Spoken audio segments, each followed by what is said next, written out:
Matius pasal 23, jawabnya itu di nomor 16, ayat 16. Celakalah kamu, hai pemimpin-pemimpin yang buta.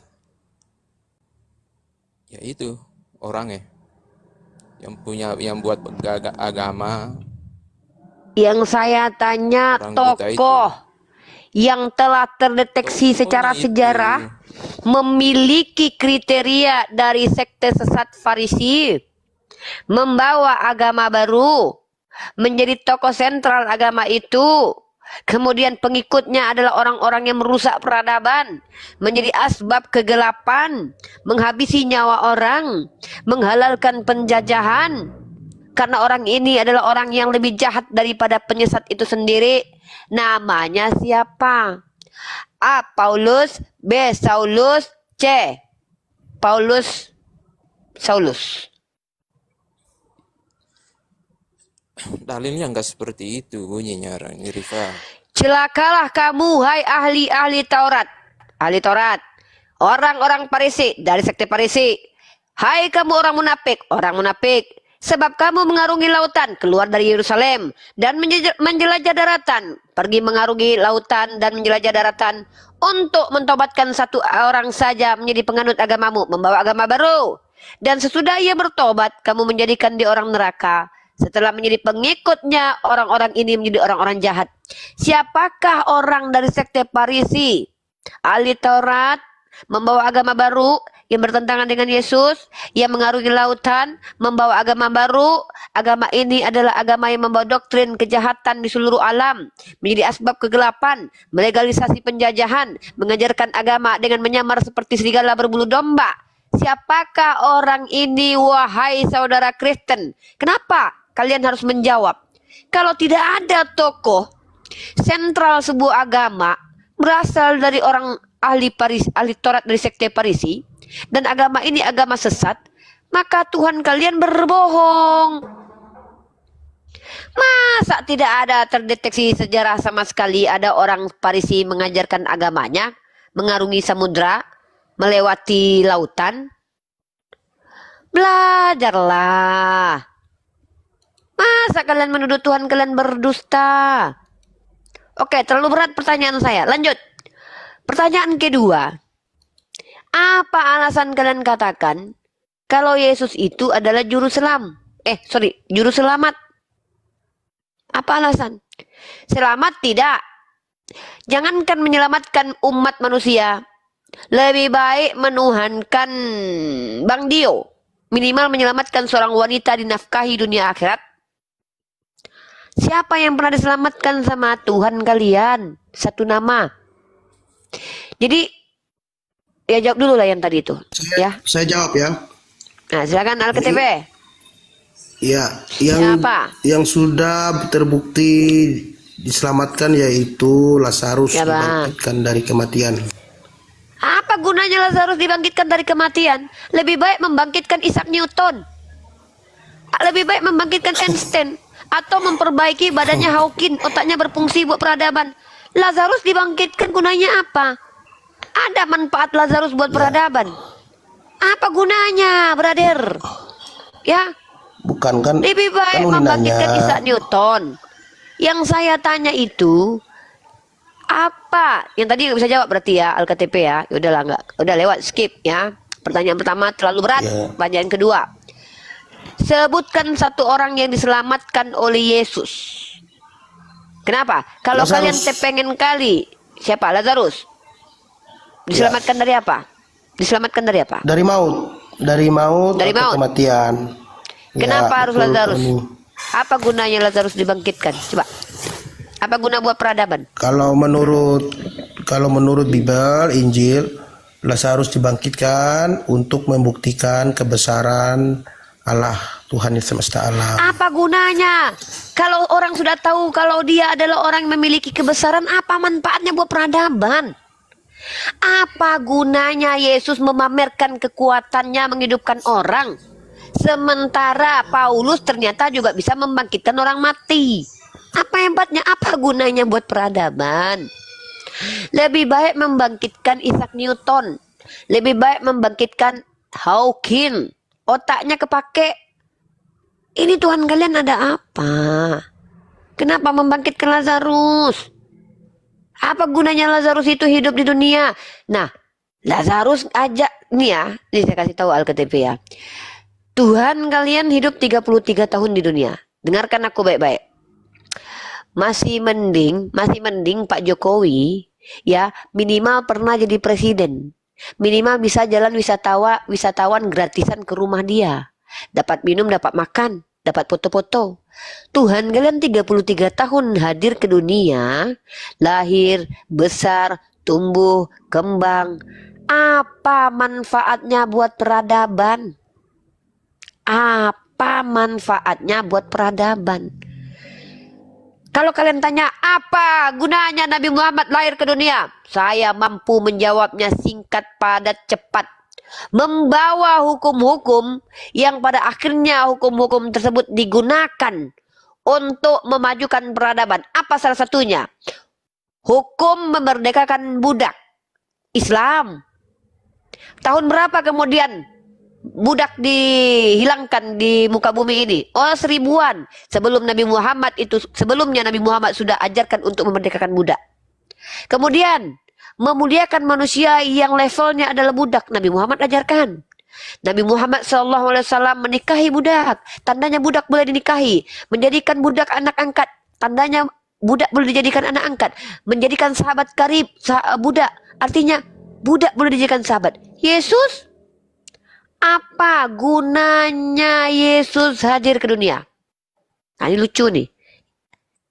Kalau nggak ada gunanya ngapain gitu kan? Lucu. Gak bisa jawab lagi. Alias kenapa kok Numpang diam aja disalib, ini? numpang mati. Oke, saya jawab. Kan? Kalau gunanya Lazarus dibangkitkan, gunanya ya untuk membawa manusia pada kehidupan yang kekal, memberitakan tentang kerajaan Allah. Kalau Nirifa bilang Muhammad memerdekakan orang budak, ya itu bukan peradaban. Harusnya meniadakan orang budak, bukan malah merdekakan orang budak. Dengan mengajarkan Gitu. memerdekakan budak, itu Nabi Muhammad mengajarkan untuk menghentikan perbudakan. Ya, sementara Nirifa, Anda punya Tuhan 33 tahun, lahir, hidup, besar, kembang, tumbuh di Yerusalem. Perhatikan nih. Jangankan membawa kemajuan seluruh alam dan dunia, kampung halamannya saja sampai detik ini masih berdiri-diri, bergelimpangan jenazah. Kampung halaman Tuhanmu loh. Bandingkan dengan kampung halaman Tuhan saya. Kampung halaman Tuhan saya pula. Tuhan saya nggak punya kampung halaman. Tuhan saya bukan manusia, lupa. Keseringan diskusi sama kalian sih. Bandingkan dengan sebuah kampung halaman kemunduran. Nabi saya. Bentar, sebelum Bang Zuma ambil alih. Bang Zuma udah selesai belum makan? Bang, mau tidur Bang aku? Nabi. Ya, saya salah. Kampung halaman Nabi saya, Nabi Muhammad Sallallahu Alaihi Wasallam, sejak beliau hadir yang tadinya jahil menjadi berilmu pengetahuan. Yang tadinya di situ tidak ada peradaban, kau tengok gedung tinggi di situ sudah ada, orang-orang kaya bergelimpangan di situ. Tapi bandingkan dengan kampung halaman Tuhanmu loh, brother. 33 tahun dia hidup di situ, tidak ada manfaatnya. Ini yang lucu. Nah, jadi konklusinya adalah satu. Kawan-kawan Kristen kesulitan menyebutkan siapa tokoh penyesat yang membawa agama sesat yang bertentangan dengan Yesus. Mereka nggak mampu jawab. Kenapa?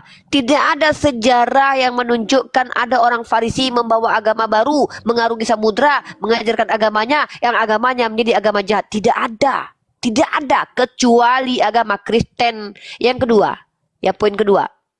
Saya membuktikan bahwa ketika kalian selama ini diskusi dengan umat Islam, membangga-banggakan Tuhan kalian, kami selamat, juru selamat, itu angan-angan dan cita-cita.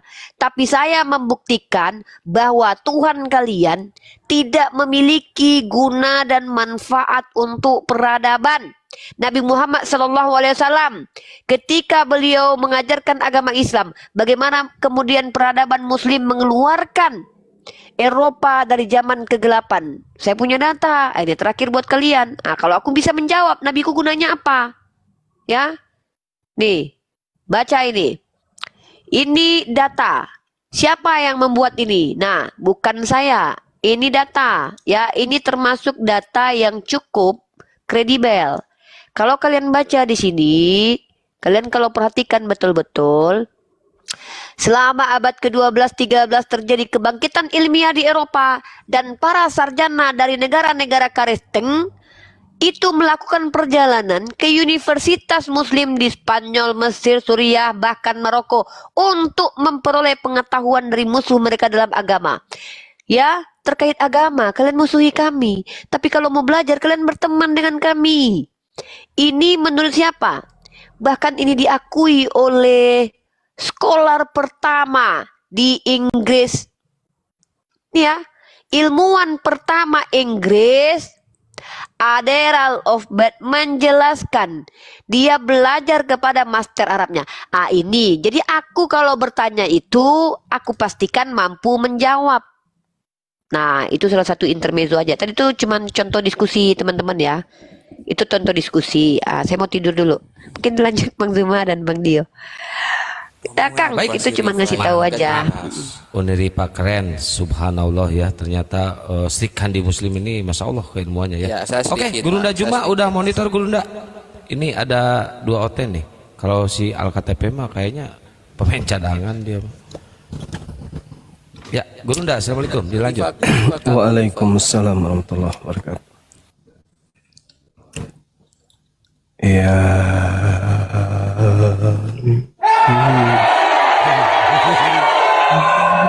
Malam Bang Juma. Ya, malam saudara Al-KTP. Gimana kabar? Ya. Baik, terima kasih Bang Juma. Bang Juma sehat. Ini Bang Juma. Iya. Boleh saya berikan sedikit untuk motivasi diri saya. Ini saya gambarkan seperti apa yang kami prediksi kayak Bang Juma ya, seperti ini Bang. Piring kotor itu harus dibersihkan, bukan disingkirkan. Orang bersalah itu perlu dibina, bukan dihina. Lalu dirangkul, bukan dipukul. Gunakanlah solusi, bukan emosi. Kedepankanlah nilai-nilai kebenaran, bukan mencari-cari pembenaran. Ini buat saya Pak Juma ya. Sayanya baca saja. Ya, baik. Saya boleh bertanya satu Bang Juma? Tanya. Silakan. Ya, sebentar saya ambil HP.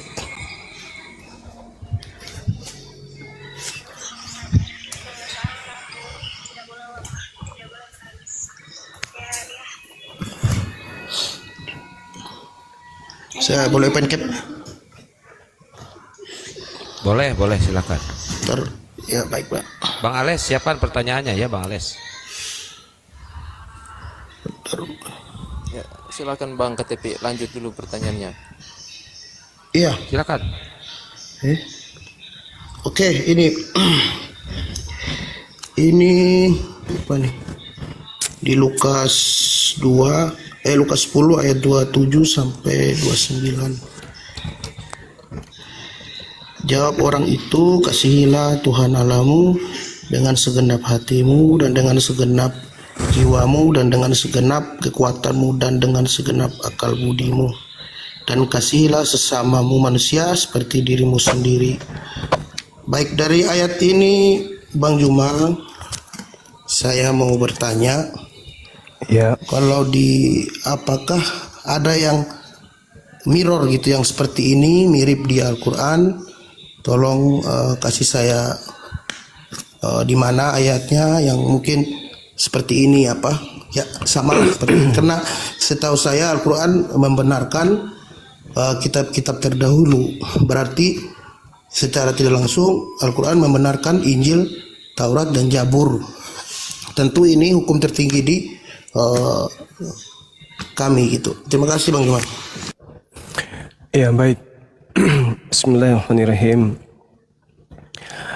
Di Islam itu, kalau bertemu kemudian mereka saling berkasih sayang satu sama yang lain. Assalamualaikum warahmatullahi wabarakatuh. Ketika berjumpa, ucapan ini kemudian yang terlontar dari mulut umat Islam. Ini aja bagi orang berakal udah nyampe. Bagaimana kemudian ucapan ini membuktikan bahwa di Islam itulah kasih sayang sejati. Assalamualaikum, semoga keselamatan tercurah kepadamu atau kepada kalian. Nah, dan ketika dikatakan warahmatullah dan rahmat Allah wabarakatuh dan juga berkat Allah untuk kalian. Apakah ada ucapan seperti ini di Islam, di Kristen? Begitu bertemu, apa yang dilakukan oleh orang Kristen? Selamat siang. Kenapa siang yang diselamatkan? Selamat malam. Kenapa malam yang diselamatkan? Assalamualaikum. Keselamatan atasmu. Keselamatan atasmu. Dibalas waalaikum dan juga atasmu. Indah sekali itu. Indah sekali Islam itu. Assalamualaikum warahmatullahi wabarakatuh. Sahut-sahutan kemudian waalaikumsalam warahmatullahi wabarakatuh. Dan semoga keselamatan pun tercurahkan atasmu. Coba. Indah sekali di Islam itu. Nah sekarang, kalau Anda berbicara mengenai ajaran kasih, di Islam itu, Al-Quran surah Al-Ma'idah ayat 32, Allah subhanahu wa ta'ala menjelaskan kemudian, barang siapa yang membunuh satu manusia, itu sama halnya dia membunuh seluruh umat manusia. Sebaliknya kata Allah, wa man ahyaha faka'annama ahya manusia. Barang siapa kemudian memberi kehidupan, memberikan kemudian memelihara kemudian seseorang atau satu orang, maka itu sama halnya dia memelihara kehidupan seluruh umat manusia. Kok saya juga balik? Ada nggak kemudian ayat seperti itu di dalam ajaran Kristen? Tidak akan pernah Anda temukan. Kemudian berbicara mengenai kasih. Kasih itu artinya apa? Menyayangi. Kasih itu menyayangi. Kasih kepada anak, menyayangi anak, melindungi anak, menaungi anak, menyelamatkan anak. Kasih kepada orang tua, melindungi orang tua, mengasihi orang tua, menyayangi orang tua. Sekarang umat Islam ini menjelaskan apa? Ya ayyuhalladzina amanu qu anfusakum wa ahlikum nara. Wahai umat Islam, peliharalah dirimu dan keluargamu. Dari mana? Dari api neraka. Itu baru kasih yang sesungguh-sungguhnya. Lalu kemudian apa Islam itu? Ud'u ila sabili rabbika. Ajaklah manusia, serulah manusia kepada jalan Tuhanmu dengan baik. Apa intinya? Supaya mereka terselamatkan kemudian. Kurang apa lagi Islam ini? Diperintahkan Islam untuk menjaga diri, menjaga keluarga. Dari mana? Dari api neraka. Lah kalau yang Anda gaungkan kemudian kasih, kasihilah musuhmu. Apa maksudnya tuh? Musuh dikasihi maksudnya apa? Musuh dikasihi maksudnya memaafkan. Oh, di Al-Quran itu ajaran memaafkan itu sangat luar biasa. Al-Quran surah Al-Jasiyah ayat 14, justru kepada orang-orang kafir pun Allah subhanahu wa ta'ala kemudian mengajarkan untuk memaafkan. Itulah indahnya Islam. Nah, sekarang kalau kita berbicara mengenai kasih yang kemudian salah diartikan kemudian oleh orang Kristen, maka Islam berbicara mengenai kasih itu tidak pernah disalahartikan. Kasih adalah mengajak manusia untuk menjauhkan diri mereka dari hal-hal yang buruk, baik urusan dunia maupun urusan akhirat. Nah, kullil ladina amanu yaghfiru lil ladina la yarjuna ayyamallah liyajziya qauma bima kanu yaksibun. Katakanlah kepada orang-orang yang beriman, hendaklah mereka memaafkan orang-orang yang tidak beriman. Ini apa ini? Memaafkan orang-orang yang tidak beriman, yang tidak takut akan datangnya hari-hari kiamat, yang tidak takut kepada hari pembalasan, karena dia akan membalas satu kaum sesuai dengan apa yang telah mereka kerjakan. Karena Allah akan membalas kaum tersebut, maka kami umat Islam tidak punya hak untuk membalas orang yang melakukan kesalahan. Makanya dikatakan maafkan.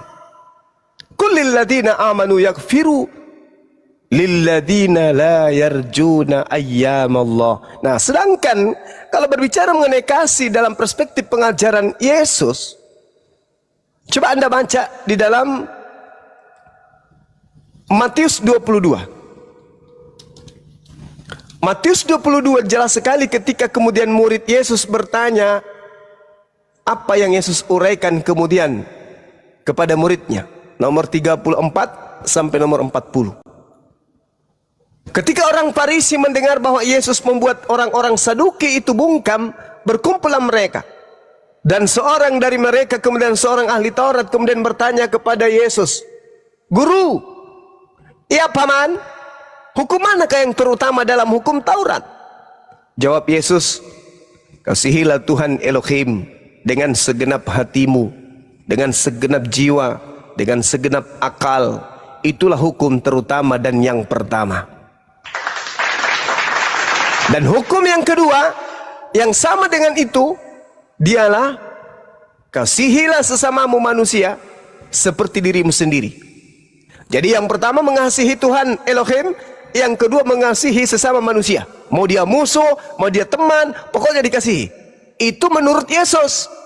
Jadi mengasihi Tuhan dengan segenap akal, dengan segenap jiwa, kemudian dengan segenap hati, itu mengasihi Allah dengan segenap hati, jiwa, dan juga akal. Mengasihi manusia, itu yang kedua. Yang pertama mengasihi Tuhan, yang kedua mengasihi manusia. Tapi apa kata Yesus data nomor 40 ya? Pada kedua hukum inilah tergantung seluruh hukum Taurat dan kitab para nabi. Saya ulang. Hukum kasih kepada Allah, kasih kepada seluruh umat manusia. Kepada kedua hukum itulah kemudian tergantung seluruh hukum Taurat dan kitab para nabi. Berarti kasih kepada manusia, kasih kepada Elohim, kasih kepada musuh, semuanya kemudian tergantung kepada hukum Taurat dan kitab para nabi. Nah, apa kata Paulus di dalam Efesus 2 nomor 15? Dengan matinya Yesus di atas tiang salib, dia telah membatalkan hukum Taurat beserta segala ketetapan yang ada di dalamnya. Dengan kata lain, tidak ada lagi kasih karena sudah dibatalkan. Taurat batal, berarti kasih batal. Makanya di Kristen disebarkan ke seluruh penjuru dunia, itu bukan dengan kasih, tapi dengan menunggangi penjajahan, penindasan, perampasan, dan seterusnya. Disitulah Kristen kemudian menjamur ke seluruh penduduk bumi, ke seluruh penjuru bumi, dengan cara menunggangi penjajahan, penindasan, perampokan, dan seterusnya.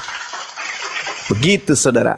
Jadi sekali lagi sekarang, kasih di dalam pengajaran Yesus itu dibatalkan oleh Paulus. Ingat ya, kepada kedua hukum inilah kemudian tergantung seluruh hukum Taurat dan kitab para nabi. Nah, kitab para nabi, hukum Taurat batal setelah Yesus mati di atas tiang salib. Berarti batal nggak ini kasih? Batal. Makanya apa buktinya kalau ini batal? Apa buktinya kalau ini batal? Tenang, dengarkan baik-baik. Apa buktinya kalau ini batal? Yang disebut kasih kepada Elohim berdasarkan instruksi Yesus, Anda boleh baca dalam Ulangan 11 nomor 1. Kasih kepada Tuhan itu adalah kamu dengan setia menjalankan kewajibanmu terhadap perintah-perintah, ketetapan-ketetapan, hukum-hukum Tuhan yang datang kepada Nabi Musa. Yosua 22 nomor 5, kasih itu adalah menjalankan dengan setia apa yang diperintahkan oleh Tuhan. Itu kasih. Apa yang diperintahkan oleh Tuhan? Hukum Taurat. Jangan makan babi, pelihara sabat, sunatkan dirimu. Itu salah satunya. Jangan ada ilah lain, jangan bikin patung. Itulah hal-hal yang kemudian menjadi ajaran dan perintah Elohim. Kasihilah Tuhanmu dengan cara apa? Menjalankan dengan setia segala ketetapan, perintah dan ketentuannya. Bagaimana Kristen mau kasih kepada Tuhan? Sementara perintah-perintah Tuhan sudah dibatalkan di atas tiang salib. Jadi gugur itu. Gugur. Kedua, kasih kepada manusia. Yang disebut kasih kepada manusia adalah mengajarkan perintah-perintah Tuhan kepada seluruh manusia. Di mana itu tertulis? Matius 5 nomor 19. Barang siapa yang meniadakan hukum Taurat, meskipun yang paling terkecil, lalu mengajarkan kepada orang lain, maka dia akan menempati tempat yang terhina di dalam kerajaan langit.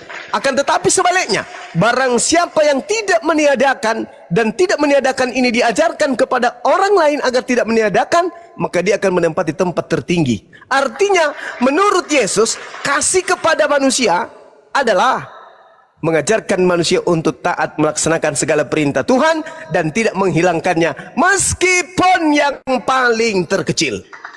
Kristen dua-duanya gagal. Kristen tidak mengasihi Tuhan, Kristen tidak mengasihi manusia.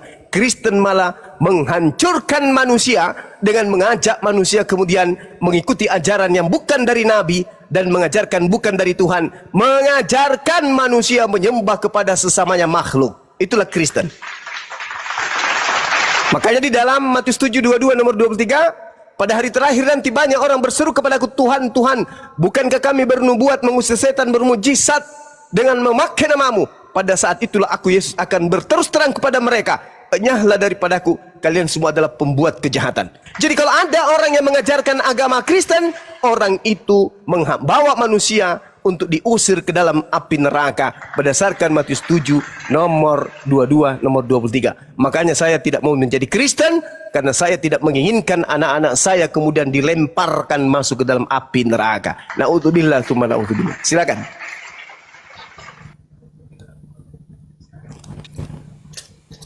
Ya baik, terima kasih Bang Juma. Tadi paparan Bang Juma itu dari semuanya. Waduh, kena tombak. Hilang Bang Juma nih. Sabar dulu, kena tombak lagi Bang Juma ya. Ini orang-orang ini kok lagi yang digedein sih, Akang, jangan digedein Bang Juma. Nggak pengaruh Bang Andi, antara digedein sama dikecilin, nggak pengaruh. Oh, nggak ngaruh ya. Nggak ngaruh. Dikecilin juga tetap aja kalau udah kena tombak. Kalau Bang Juma nyantai loh. Ada apa sih? Terlalu banyak ininya, musuhnya. Nyantai kok. Oten-oten ini emang bener-bener ini ya. Tab-tab layar teman-teman, ini kok baru 200, yang nonton hampir 4K. Ayo, dipercepat tab-tab layarnya. Moderator tolong diperhatikan.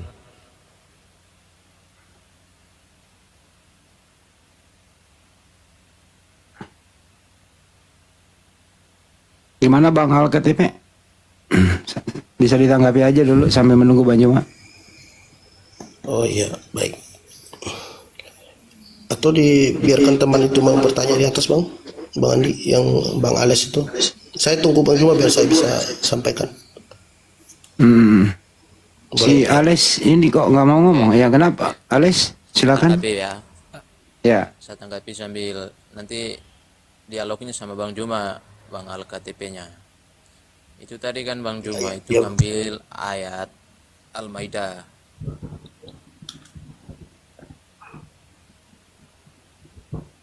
Itu kan ketetapan untuk bangsa Israel.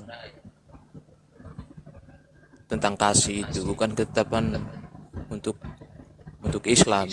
Dalil. Terus Al-Jasiyah 14 dipaksa menjadi hukum kasih ayat itu. Padahal di situ kan untuk orang beriman. Kalau untuk orang beriman kan bukan kasih namanya. Kecuali kalau pada orang kafir. itu al-jaziyah. Itu aja yang saya tanggapi dari dalil yang dipaparkan Bang Juma tadi. Gak ada kasih di Islam. Amal ibadah itu ditolak itu udah gagal dari kasih itu. Saya tidak meragukan Nabi Muhammad. Dia benar-benar mengenal Tuhannya. Makanya dia pernah mengaku, aku tidak tahu apa yang terjadi pada diriku dan pada dirimu. Karena saya tidak ragu bahwa Nabi Muhammad benar-benar mengenal Tuhan yang dia sembah. Sampai dia mengaku tidak selamat, artinya ada apa dengan Tuhannya Muhammad? Kenapa dia mengaku bahwa dia tidak selamat? Tapi itulah Tuhan yang disembah oleh Nabi Muhammad.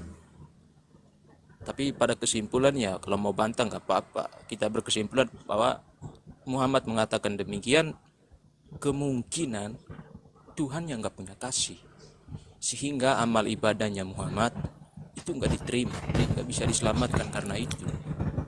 Ya gitu aja kalau bicara tentang kasih. Nanti dilanjutin sama Bang Juma, Bang. Cuma nanggapi aja saya. Oke? Silakan. Ini batu kuburan Cina ngomong isinya apa gitu.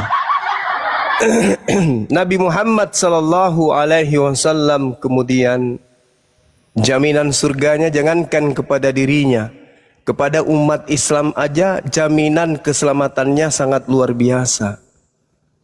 Oke, kami umat Islam itu memiliki warisan Firdaus. Orang Kristen memiliki warisan neraka jahanam. Itu dalil, itu fakta. Siapa yang mengusir orang Kristen? Yesus. Matius 7, nomor 22, nomor 23. Bukankah kami bernubuat pakai namamu? Siapa yang bernubuat pakai nama Yesus? Karisteng. Bukankah kami mengusir setan pakai namamu? Siapa yang mengusir setan pakai nama Yesus? Karisteng. Jadi yang diusir siapa di situ? Pada hari terakhir nanti aku akan berterus terang kepada mereka yang mengusir setan, bermujizat, bernubuat pakai namaku. Enyahlah daripada aku, kalian semua adalah pembuat kejahatan. Siapa itu yang diwariskan usiran itu? Karisteng. Jangan sombong ente.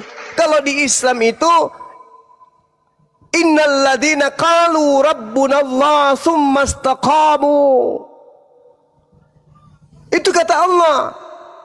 Barang siapa yang berkata bahwa Allah adalah Tuhanku dan dia teguh memperkokoh apa yang diucapkan itu dalam kehidupannya, maka kabarkanlah kepadanya kabar gembira, yaitu surga, bil jannah. Jelas itu jaminan umat Islam itu surga. Nah, mengenai maaf memaafkan, wa jazaa'u sayyi'atin sayyi'ah mithluha faman afa wa aslaha fa ajruh Allah. Barang siapa memaafkan dan berbuat baik kepada orang-orang yang berbuat jahat kepadanya, maka mereka mendapatkan pahala dari Allah. Jelas itu di Islam. Ini dalil. Jadi tidak bisa Anda ngarang-ngarang tentang Nabi Muhammad, tentang agama Islam. Huzil afwa wa'mur bil urf wa'arid anil jahilin. Jadilah pemaaf dan suruhlah orang-orang mengerjakan kebaikan, serta jangan kamu pedulikan orang-orang yang bodoh. Ini perintah Allah. Jadilah pemaaf. Perintah Allah ini. Ini perintah Allah.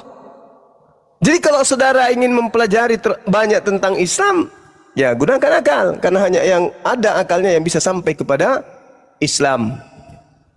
Kemudian ketika Anda memahami tentang kasih di dalam Islam, Allah mengatakan kemudian walaman sabara wa ghafara inna dzalika lamin asmil umur. Nah tuh kayak gitu dalilnya.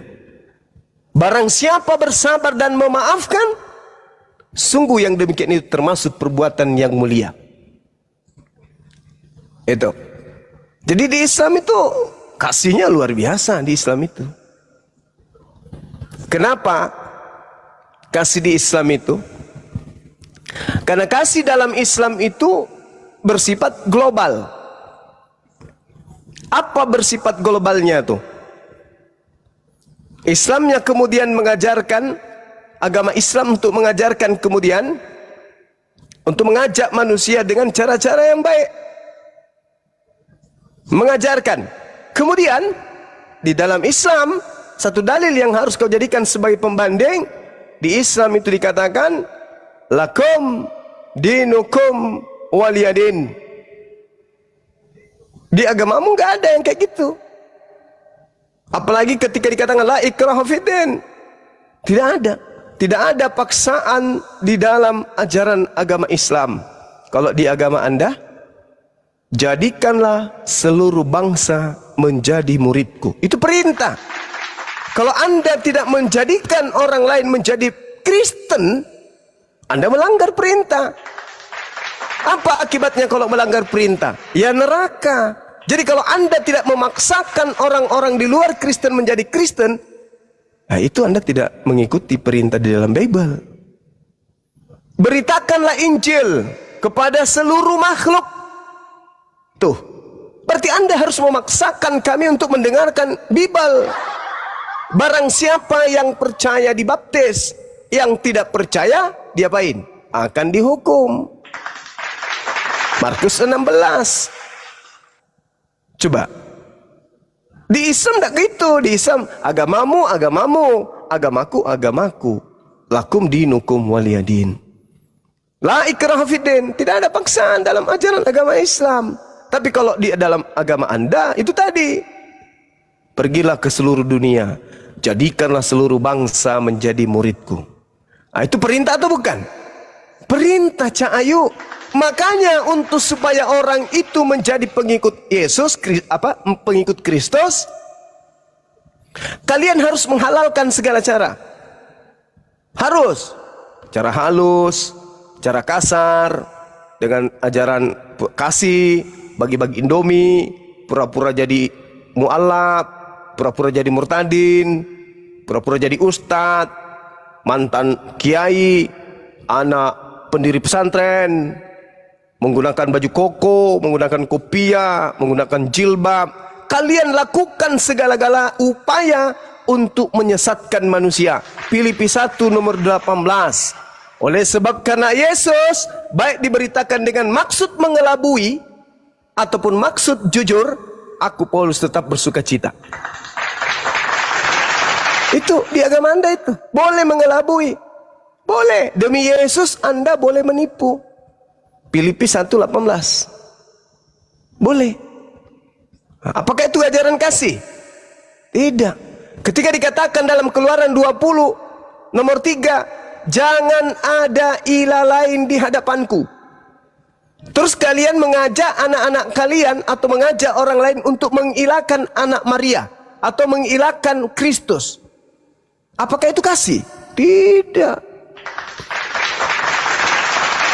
Bagaimana Anda bisa mengatakan kasih? Sementara orang yang mengilahkan selain Tuhannya Abraham, Ishak dan Yakub dilemparkan ke dalam api neraka. Nah kalian sibuk. Tiap hari kalian itu mengajak manusia menyembah kepada Kristus.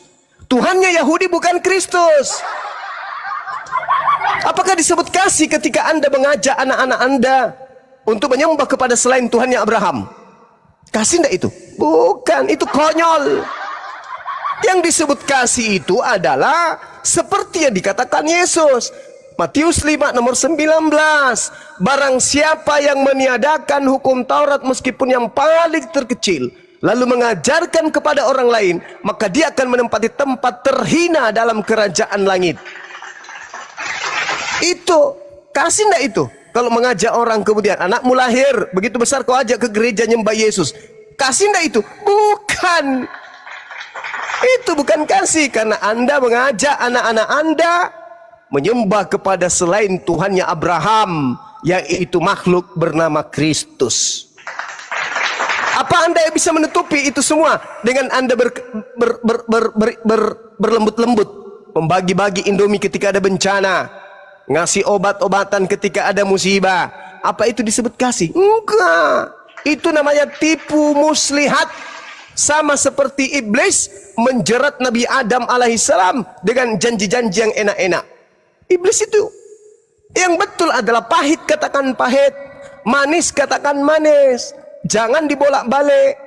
Bagaimana bisa Anda mengatakan agama Kristen itu agama kasih kalau tiap ke gereja disuruh menyembah kepada makhluk yang bernama Kristus? Kasih itu namanya. Yang berujung kepada pengusiran oleh Yesus. Enyahlah daripadaku, kalian semua adalah pembuat kejahatan. Itu kasih. Ayo mari ikut dengan saya. Buat apa? Masuk Kristen. Untuk apa? Enak di Kristen, kita begini. Padahal sudah tahu siapa yang memanggil Yesus Tuhan, bermujizat, bernubuat, mengusir setan pakai nama Yesus, tempatnya neraka. Sudah tahu. Tapi masih juga dilakukan. Itu kasih namanya? Enggak dong. Itu namanya kampret. Gitu saudara. Silakan. Jadi kasih itu mengajarkan untuk menyembah kepada Tuhannya Ibrahim, Ishak dan Yakub. Bukan mengajarkan menyembah kepada Tuhannya Roma yang bernama Kristus itu. Bukan. Silakan. Baik, saya tanggapi. Tadi ada ayat yang mulia yang diungkapkan Bang Juma. Itu ayat yang paling saya suka juga dalam Al-Quran yang mengatakan agamamu, agamamu, agamaku, agamaku.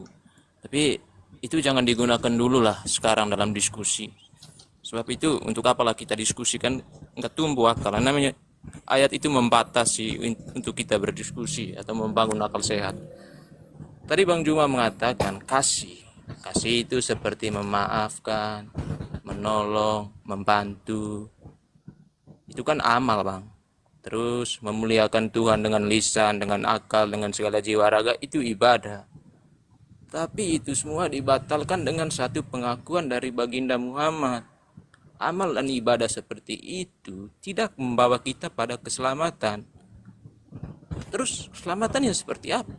Keselamatan adalah rahmat dari Allah. Artinya Islam itu diridhoi dalam Al-Quran. Diridhoi Allah dan disebut sebagai orang bertakwa. Bukan sebagai orang beriman. Islam itu disebutkan sebagai orang bertakwa kepada Allah. Dan orang bertakwa itu ada di dalam neraka Bang Juma. Mereka memperoleh keselamatan di dalam neraka. Saya bacakan ayatnya. Kemudian kami akan menyelamatkan orang-orang yang bertakwa. Orang yang bertakwa itu tidak mungkin tidak, pasti Islam. Ya, mereka akan diproses karya keselamatan mereka di dalam neraka dan tempatnya di neraka. Itu orang bertakwa. Jadi keselamatan Islam didapat di dalam neraka. Itu dalil itu. Saya tinggal ngarang ya. Orang-orang yang bertakwa. Makanya dikatakan juga di dalam Maryam 71 semua orang ya. Tapi dijelaskan secara eksplisit di ayatnya 72, yaitu orang-orang bertakwa kepada Allah, bukan kepada Tuhan loh ya, kepada Allah. Nah, diselamatkan di dalam neraka. Itu dari saya tanggapi itu tentang keselamatan di dalam Islam. Jadi saya tidak menganggap Islam enggak selamat, tapi mereka selamat, tapi keselamatan yang didapat itu di dalam neraka. Dan amal ibadah itu tadi dibatalkan oleh Muhammad. Gitu Bang. Percuma kita ngomong kasih bantu Bang Juma dengan koin. Itu amal-amal ibadah saudara-saudara muslim kita itu enggak membawa keselamatan. Sama jangan curhat Bang, Taurat. Ini lagi diskusi. Ya udah Bang, selesai sih. Silakan Gurunda. Ya. Nah inilah kalau pot bunga ya dikasih roh, sembarang dia ngomong tanpa ilmu. Ini sok hebat, sok intelek, tapi double kosong. Ada kata Rabb yang artinya Tuhan bagi semua manusia. Dalam bahasa Arab penyebutan Tuhan ada dua, Rabb dan Ilah. Hanya saja yang perlu dipahami oleh umat terjemah, bahasa Indonesia tidak memiliki kosakata untuk memisahkan keduanya, sehingga sama-sama diartikan Tuhan. Padahal ketika berbicara mengenai Al-Quran surah Maryam ayat 71, ayat 72 itu bukan hanya berbicara tentang umat Islam, karena di situ berbicara mengenai Tuhan seluruh alam. Tuhan seluruh alam di situ, tidak berbicara mengenai ilah. Nah, inilah bahayanya kalau hanya menggunakan terjemahan. Padahal dua kata Rabb dan ilah itu memiliki makna, fungsi dan definisi yang berbeda. Rabb konteks Tuhan bagi semuanya. Contoh dalam Al-Quran, Rabbus samawati wal ard, Tuhan pencipta langit dan bumi. Sedangkan kalau ilah itu hanya merujuk kepada konteks sembahan. Seperti Tuhannya Kristen, Tuhannya Hindu, Tuhannya Buddha, itu ilah. Ilah itu merujuk kepada sembahan-sembahan. Sedangkan Rabb merujuk kepada seluruh yang diterangkan kemudian. Nah, lalu kalau dikatakan bahwasanya di dalam Al-Quran, wa im minkum illa wariduha kana ala rabbika. Rabb di sini merujuk kepada Tuhan yang disembah oleh seluruh umat manusia. Hatmam maqdiyah. Dan tidak ada seorang pun di antara kamu yang tidak mendatangi neraka. Hal itu bagi Tuhanmu adalah ketentuan yang sudah ditetapkan. Jadi dia mau Kristen, mau Hindu, mau Buddha, mau ateis, mau Konghucu dan seterusnya, semuanya akan mendatangi neraka. Mendatangi, bukan menjadi penghuni. Sama ketika kita kemudian mendatangi pemakaman, bukan berarti kita masuk ke dalam liang kubur. Sama ketika kita masuk ke rumah sakit, mendatangi rumah sakit, bukan berarti kita pasien. Nah, inilah kalau umat terjemah.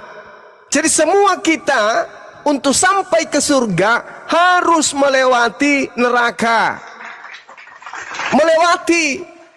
Sama ketika Anda kemudian ke Jakarta dari Papua, melewati Makassar, bukan berarti Anda mampir melihat menjadi penduduk Makassar, enggak, cuman melewati saja. Lalu Allah mengatakan, "Tsumma nunajjil ladzina taqau wa nazaruz zalimina fiha jithiya." Kemudian aku Allah akan menyelamatkan orang-orang yang bertakwa. Siapa yang bertakwa? Umat Islam. Dan membiarkan orang-orang yang zalim di dalam neraka dalam keadaan berlutut. Siapa orang zalim? Orang Kristen. Kenapa zalim orang Kristen itu? Karena sudah tahu Yesus bukan Tuhan tapi dituhankan. Sudah tahu dirinya akan diusir oleh Yesus, masih juga dituhankan. Itu zalim itu namanya. Sudah tahu babi itu haram, masih juga dimakan. Sudah tahu sunat itu wajib, masih juga tidak sunat. Itu orang zalim. Lalu kemudian ketika kita berbicara mengenai keselamatan ini, satu hal yang perlu saudara pahami. Nabi Muhammad SAW menjamin umatnya masuk surga. Jaminlah aku 6 perkara, maka aku jamin engkau surga. Itu kata Rasulullah. Ada enggak jaminan Yesus ke Kristen? Ada. Jaminan apa? Jaminan neraka. Matius 7, 22, 23. Enggak berani dia bahas. Enggak berani. Kemudian berbicara mengenai amal saleh. Allah Subhanahu wa taala kemudian memberikan kemudahan di dalam ajaran agama Islam. At-Taghabun ayat 9. Apa kata Allah di sana? Yauma yajma'ukum yaumil jam'i dzalika yaumut taghabun. Wa may yu'min billah wa ya'mal salih yukaffir anhu sayyi'ah wa yudkhilhu jannah tajri min tahtiha al-anhar khalidina fiha abada. Ingatlah pada hari kemudian manusia dikumpulkan pada hari kiamat. Itulah hari diungkapkan semua dosa-dosa. Dan barang siapa beriman kepada Allah dan mengerjakan kebajikan, maka akan Allah hapus dosa-dosanya. Jangankan masuk surga dengan amal. Amal nih, amal. Mulai kita keluar brojol dari rahim ibu, tidak pernah melakukan dosa, melakukan amal kebaikan terus, menolong orang, membantu orang, menolong dan membantu orang, begitu terus sampai kita mati, tidak ada dosa. Amalan-amalan baik kita itu jangankan untuk masuk surga, untuk mengganti 1 biji mata yang Tuhan kasih ke kita ini saja tidak bisa. Makanya orang Islam itu nggak boleh sombong. Wah, karena dia ahli ibadah, sombong, memandang rendah yang lain. Nggak boleh. Kenapa? Karena ibadah itu tidak cukup untuk mengganti mata ini. Jangankan untuk mengganti mata, untuk kemudian mengganti sehelai bulu yang ada pada alis kita ini saja tidak layak. Amalan apa yang bisa mengganti kemudian indahnya bulu mata yang ada di muka ini? Puasa, sedekah, infak, nggak bisa. Jadi walaupun orang itu beramal sebanyak-banyaknya, tidak boleh beranggapan bahwa amalanku ini sudah pantas menjadikan aku masuk surga. Enak kali. Amalan yang kamu lakukan usiamu 1000 tahun hidup di dunia, beramal terus, tidak akan pernah bisa menggantikan 1 biji matamu itu. Apalagi surga. Berarti yang dituntut oleh Allah adalah beriman dan beramal soleh. Bukan beramal soleh mengejar surga, enggak. Kita beriman. Cuman Allah ketika menjanjikan tidak mungkin ingkar. Tidak seperti sembahan lo. Imamat 1 nomor 2. Katakanlah kepada orang Yahudi apabila mereka hendak mempersembahkan persembahan kurban penebus dosa kepada Tuhan, hendaklah mereka mempersembahkan binatang ternak berupa kambing, domba, sapi, lembu. Berubah tiba-tiba menjadi manusia. Beda Tuhan kita, beda. Kalau di Islam jelas Tuhan berjanji akan memasukkan ke dalam surga orang-orang yang beramal.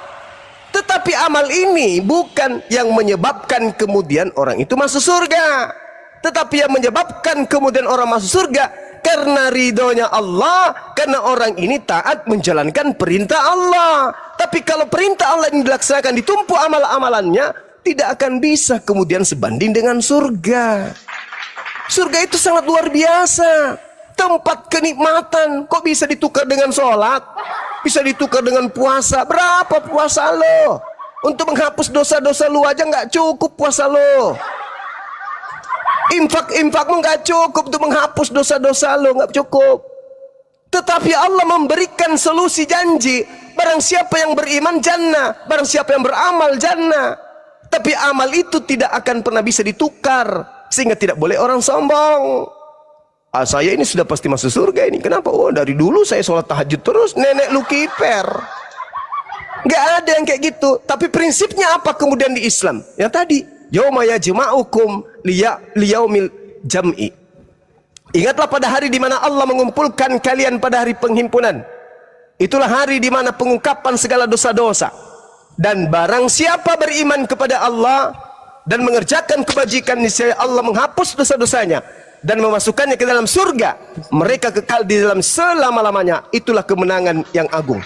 Zalikal fawzul azim. Itu baru. Makanya Nabi Muhammad mengatakan seperti itu. Kenapa? Amalan apa yang bisa kamu lakukan kira-kira sampai bisa amalmu itu tukar dengan surga? Menukar dengan biji matamu aja kagak. Makanya belajar Islam itu jangan berdasarkan terjemah. Hanya baca sikit. Wah, langsung kasih kesimpulan. Bagaimana mungkin Nabi Muhammad itu? Walah, kamu siapa? Jadi gitu saudara. Sekarang kalau Anda ingin berbicara mengenai keselamatan, baca Markus 9 nomor 49. Semua orang Kristen akan digarami dengan api neraka. Baca itu. Pelototin. Ada nggak kemudian lalu kemudian barang siapa di antara mereka yang menyembah anak Maria akan dimasukkan ke dalam surga? Justru dikatakan dalam Matius 7 nomor 22, barang siapa yang memanggil Yesus Tuhan, bernubuat pakai nama Yesus, mengusir setan pakai nama Yesus, bermujizat pakai nama Yesus, bokongnya ditendang dengan tendangan penalti oleh Yesus sampai ke neraka. Itu yang Anda harus pikirkan. Syarat masuk surga kata Yesus, beriman, percaya, meyakini, berikrar, memahami, melakoni, mentadaburi, tidak ragu sedikit pun Yesus utusan Tuhan. Dalilnya di mana? Yohanes 17 nomor 3. Keluar dari konsep itu neraka. Jadi orang yang memanggil Yesus Tuhan itu neraka. Karena kenapa? Hidup kekal itu adalah mereka mengenal Engkau satu-satunya Tuhan dan mengenal Yesus yang Engkau utus. Siapa yang dikenal sebagai utusan? Yesus. Siapa yang dikenal sebagai satu-satunya Tuhan? Tuhannya Ibrahim, Ishak dan Yakub. Baru bisa masuk surga. Islam percaya enggak itu? Islam percaya. Islam percaya. Nah sekarang Kristen percaya enggak kalau Yesus itu utusan? Mulutnya iya, tapi ke gereja nyembah Yesus. Itu makanya kalian disepak. Hanya dari kalian, bawa bokong kalian ke neraka. Kalian semua adalah pembuat kejahatan. Gitu saudara. Pakai ilmu kita ya. Lanjut. Oke, baik. Saya tangkap ya. Silakan. Terlalu jujur. Saya baru dengar Bang Juma ini pengakuannya jujur sekali. Memang benar Bang Juma. Amal dan ibadah itu tidak bisa ditukar dengan keselamatan surgawi. Itu benar. Sesuai dalil dengan hukum-hukum yang ada di dalam Al-Quran. Jadi gini Bang Juma, kalau ibadah itu tidak bisa ditukar untuk menjadi keselamatan, maka benar yang dikatakan oleh Al-Quran. Ibadah kepada Allah untuk apa? Itu nggak bisa ditukar dengan keselamatan. Ya kan, makanya dikatakan celakalah orang-orang yang sholat. Itu dikatakan satu-satunya ibadah yang dilaknat oleh Tuhan itu ya sholat. Dalam Al-Quran, Al-Maun ayat 4 itu dalilnya. Celakalah orang-orang yang sholat. Tentang neraka. Neraka, orang yang mendatangi neraka itu pasti orang yang bertakwa kepada Allah, bukan kepada Tuhan ya. Karena Bang Juma sendiri udah membedakan Tuhan tadi dengan Allah. Ilah, Rob. Memang benar. Beda. Makanya saya katakan, orang yang mendatangi neraka udah pasti orang yang bertakwa kepada Allah, bukan orang yang beriman. Karena di ayat 72 di surat Maryam itu secara eksplisit Bang Juma, bukan ngarang, bukan asumsi itu. Orang bertakwa diselamatkan di dalam neraka. Bukan surga loh. Selamatnya di dalam neraka itu juga. Enggak ada diselamatkan untuk masuk surga, enggak ada. Diselamatkan di dalam neraka itu orang yang bertakwa. Masuk di sana semua mereka. Orang yang bertakwa yaitu orang yang dilaknat tadi ibadahnya yaitu sholat. Itu dimasuk di neraka semua itu. Ya, orang yang mendatangi neraka, enggak mungkin tiba-tiba mereka ada di neraka itu, enggak, pasti. Orang yang mendatangi neraka itu yang masuk neraka Bang. Termasuk baginda Muhammad kan, pastilah dia orang bertakwa. Masa Nabi enggak masuk neraka kan gitu. Dia mendatangi neraka karena dia satu-satunya orang yang bertakwa melebihi Muslim, pasti masuk neraka baginda itu. Untuk diselamatkan oleh Tuhannya atau Allahnya. Kalau bicara tentang Tuhan dan ilah dalam Al-Quran juga memang benar ya. Allah pernah mengatakan aku adalah Allah, tiada Tuhan selain aku. Itu yang mengatakan Allah, bukan Tuhan loh ya. Sama seperti aku mengatakan aku adalah Alis Gilang, tiada Tuhan selain aku. Emang aku Tuhan, cuman kan pengakuan seperti itu. Silakan. Oke. Ya seperti inilah kalau kardus bekas ayam mengeram berbicara.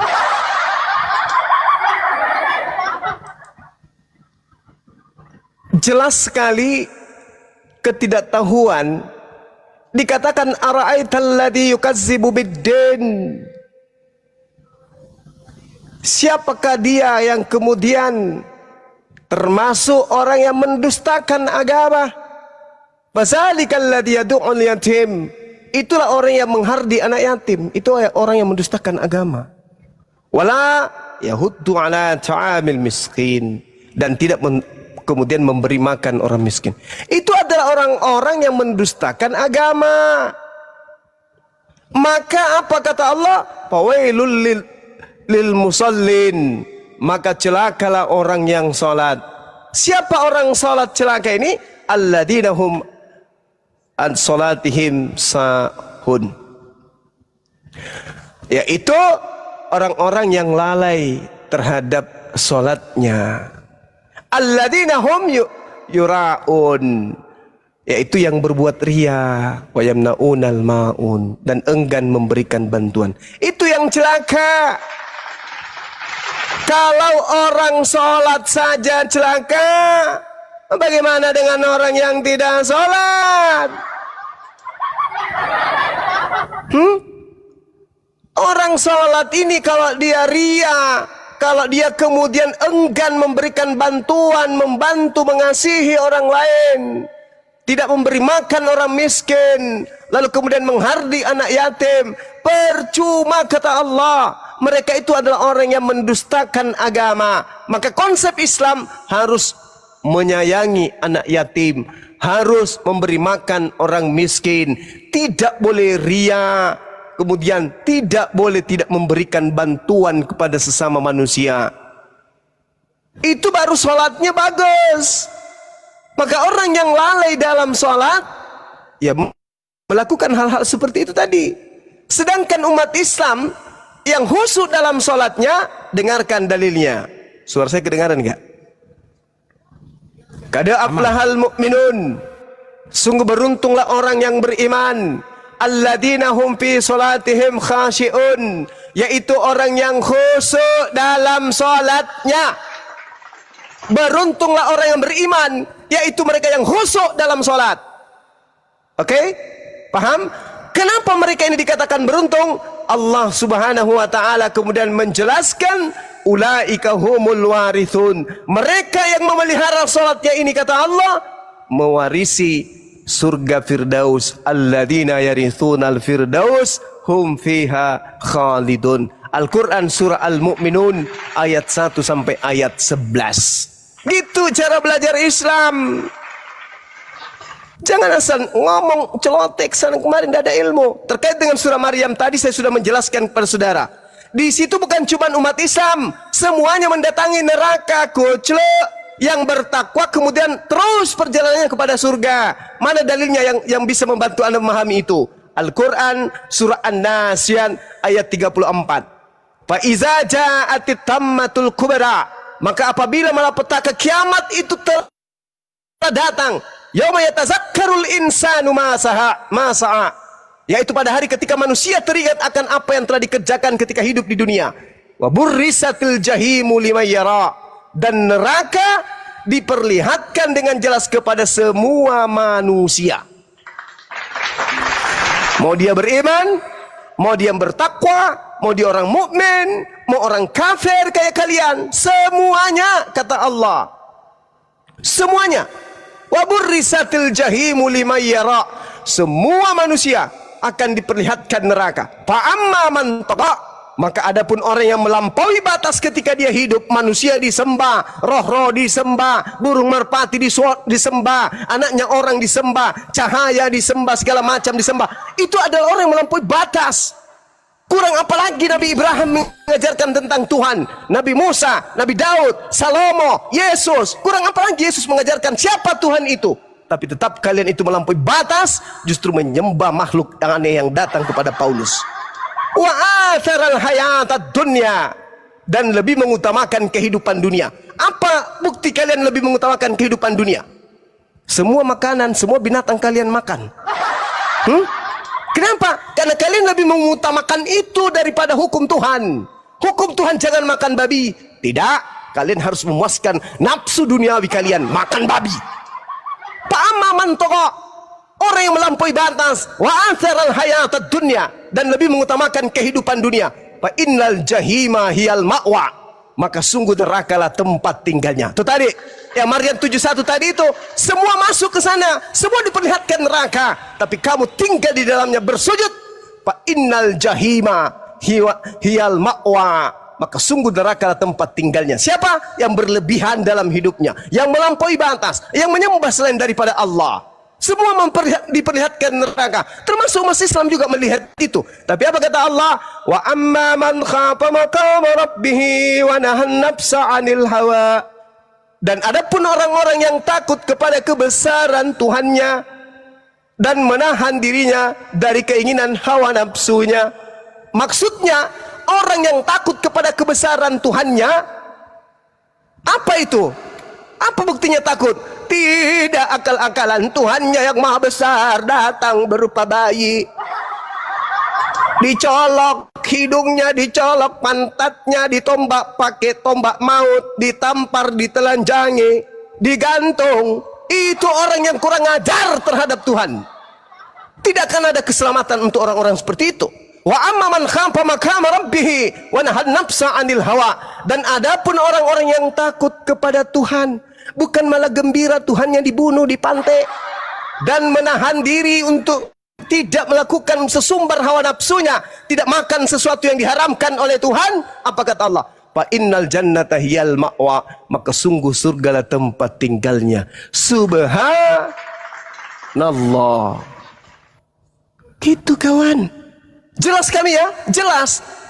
Neraka tempatmu, neraka tempat kembalimu, dan surga adalah tempat kami. Saya ingin balik bertanya kepada saudara.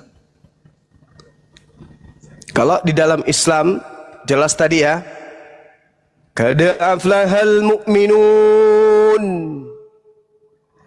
walladzina hum 'ala salawatihim yuhafizun ulaika humul warithun alladzina yarithunal firdaus hum fiha khalidun. Salat khusyuk, warisannya surga, mereka kekal di dalamnya. Pertanyaan saya, yang joget-joget hari Minggu, salto kiri, salto kanan, tolong tunjukkan dalil jaminan surganya. Silakan.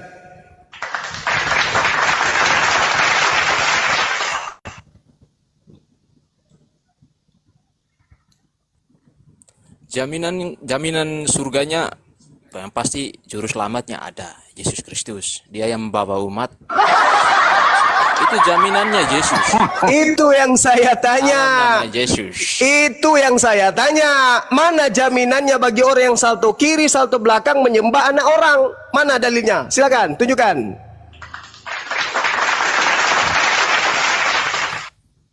Ya, jaminannya itu Yesus. Dalam nama Yesus, udah pasti masuk surga semua. Itu yang dalam nama Yesus itu diusir malah sama Yesus. Ada-ada saja kau ini.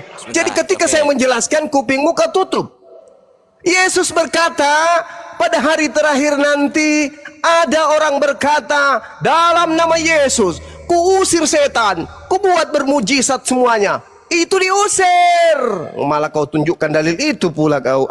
Yang saya tanya, orang-orang Kristen yang salto sini, salto sana, tralalalala, tepuk tangan untuk Tuhan di hari Minggu. Sebagaimana kami, innalladzina amanu, ya ayyuhalladzina amanu, idza nudiya lis-sholati min yaumil jumu'ah. Tuh, jelas tuh. Dalilnya ada. Walladzina hum ala salawatihim yuhafizun ulaika humul warithun alladzina yarithunal firdausa wa hum fiha khalidun. Jelas, orang salat dia mewarisi surga Firdaus, kekal di dalamnya. Nah, sekarang orang yang jingkrak hari Minggu menyembah kepada cahaya yang datang kepada Paulus, mengaku Kristus, itu jaminan surganya tertulis di mana, Cak Kangkung? Jawab.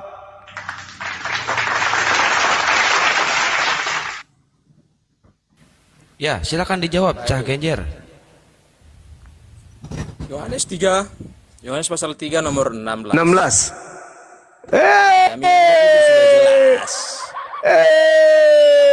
Mama menerima kasih. Saya tidak tanya itu ucapan yang untuk Bani Israel. Begitu besar kasih karunia Tuhan akan dunia ini sehingga ia menganugerahkan anaknya yang tunggal. Barang siapa yang percaya kepada dia. Sekarang yang saya tanya, tidak binasa, Bang Juma. Tidak binasa. Ketika dia mengatakan aku adalah utusan Tuhan, kamu percaya? 100%. Ketika dia mengatakan dia tidak dapat berbuat apa-apa dari dirinya, kamu percaya? 100%. Ketika dia mengatakan dia adalah manusia, kamu percaya? 100%. Ketika kemudian dia beribadah menyembah kepada Tuhannya, kamu percaya? 100%. Ketika dia mengajarkan bahwa dia bertuhan, kamu percaya? 100%. Ketika dia mengatakan dia hanya diutus kepada domba yang hilang dari umat Israel, kamu percaya? 100%. Ketika dia mengatakan kepada orang yang bermujizat, mengusir setan, bernubuat, memanggilnya Tuhan, enyahlah daripadaku, kamu semua pembuat kejahatan, aku tidak mengenal kamu. Kamu percaya? Saya percaya orang yang tidak memanggil Yesus Tuhan. Ini jelas. Thomas. Ini jelas. Tidak semua orang. Ya udah, cari orangnya yang tidak memanggil Yesus Tuhan. Kan gitu jelas. Kamu percaya enggak? Kamu percaya enggak kalau Yesus akan mengusir orang yang memanggilnya Tuhan? Percaya. Orang yang bernubuat dalam nama Bagus. Yesus percaya. Diusir. Diusir. Mereka diusir. Diusir. Mereka yang mengusir setan pakai nama Yesus diusir. Diusir. Siapa mereka itu? Nabi-nabi palsu. Pengajar-pengajar palsu. Kecil lu. Itu Kristen Konteksnya Cahayu. begitu. Kristen bukan nabi. Konteksnya jelas. Bukan nabi. Waspadalah kepada nabi-nabi palsu yang datang kepadamu menyamar seperti domba, padahal dia adalah serigala yang buas. Itu Yesus menasihati siapa? Nabi-nabi palsu. Itu Yesus menasihati siapa supaya waspada? Suaranya hilang-hilang, Gurunda. Iya, ya nggak apa-apa, sabar aja. Itu Yesus berbicara dengan siapa? Ini kayaknya. Yesus berbicara dengan siapa pada saat itu supaya mereka berhati-hati? Muridnya. Siapa muridnya? Yahudi atau Kristen? Yahudi. Berarti yang datang kepada muridnya siapa? Islam atau Kristen? Yang datang ke mana? Yang datang kepada murid Yesus. Yang datang kepada murid Yesus yang dinasihati Yesus agar waspada kepada serigala itu, yang datang kepadanya kemudian siapa? Islam atau Kristen? Nabi-nabi palsu. Saya ulang pertanyaan saya. Yang datang kepada Yahudi, murid-murid Yesus, Islam atau Kristen? Murid-murid Yesus yang datang ke Yahudi. Petrus Yahudi. Hei, yang datang kepada murid-murid Yesus itu siapa? Orang Islam atau orang Kristen?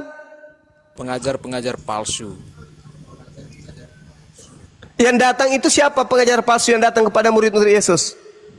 Nabi palsu yang bernubuat dalam nama Yesus kenabiannya.